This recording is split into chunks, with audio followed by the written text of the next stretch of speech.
Maybe they should sell tickets to this show. This is what it's like to be behind the scenes during a Broadway production. On stage, Beauty and the Beast is filled with dazzling costumes and special effects, but backstage, the Scenic crew is pulling off some amazing feats themselves. The other day, when we had a presentation of a model of the sets and drawings of the costumes, by the time we got to the intermission, I thought, how much are they going to charge to see the second half of this thing? Because you really, it's monumental. Most of the physical production of Beauty and the Beast was designed and built at ECTS, a renowned scenic design facility in New York. In this area of the shop, the stage, the actual stage that the show will take place on, is being fabricated. It's a custom-built piece. There's deck tracks fabricated into the deck. The scenic elements and pieces move on and off in those tracks. They're computer controlled. There's rigging devices built right into the deck. Each queue averages probably about a dozen, 2 dozen. Maybe they'll have 40 pieces moving at once. In addition to 40 computer-controlled set pieces and several dozen custom-built special effects, there are hundreds of lighting cues that have to happen at just the right moment. Hey!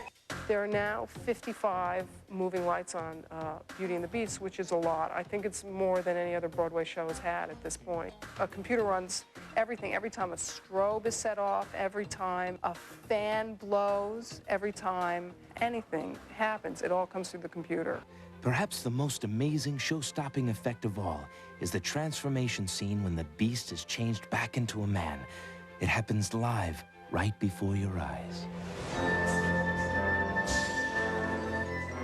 The Beast transformation, the Enchantress transformation have all been designed not only with a scenic designer and with a choreographer and a director, but also we've had an illusionist in to really design those elements. I think that the production values are going to be a huge asset and something that the audience will talk about probably forever. The equipment isn't there for the glory of the equipment. It's there to serve the emotional expressions of the actor.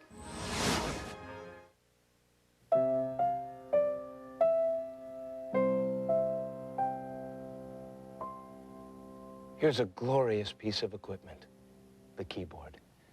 And for Beauty and the Beast, it truly serves the actor because, after all, Beauty and the Beast is a musical.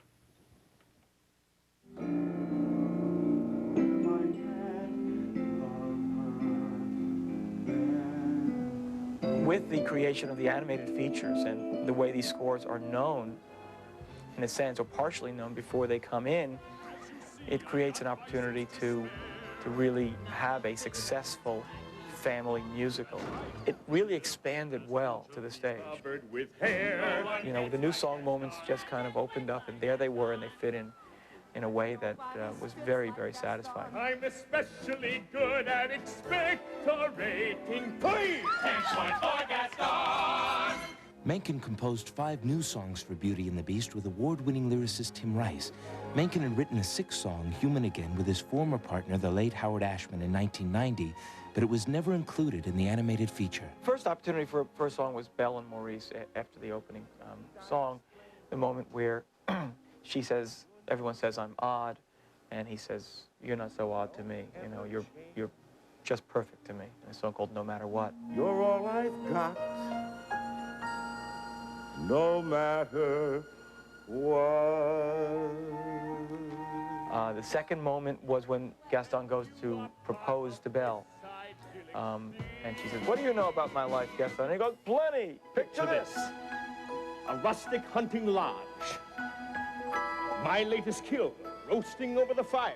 It's Gaston talking about the joys that await her at becoming, you know, Mrs. Gaston. The third moment is when Belle is taken to the room in the castle by the Beast. In the animated feature, she flings herself onto the bed and weeps. Now we have a song called Is This Home? Is this home? Is this what I must learn to believe in? Try to find something good in this tragic place. We have a big number for the Beast at the end of Act 1, which I think is probably the premier or major addition. It's a big song for the Beast, which we never had, called If I Can't Love Her, where he says, if I can't love her, then all hope is gone. No pain could be deeper, no life could be cheaper, no point anymore if I can love her. But always we had sort of a special place in our hearts for Human Again. It's a big second act production number, so, and I think it's going to be one of the real peak moments for people seeing the show.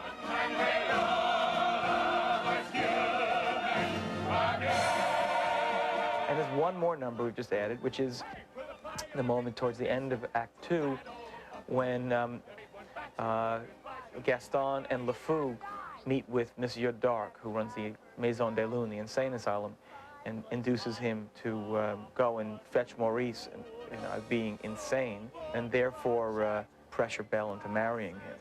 That now has become a number called Maison des Lune. To the Maison des Lune. We're still in rehearsal, so there's a lot that's yet to be done.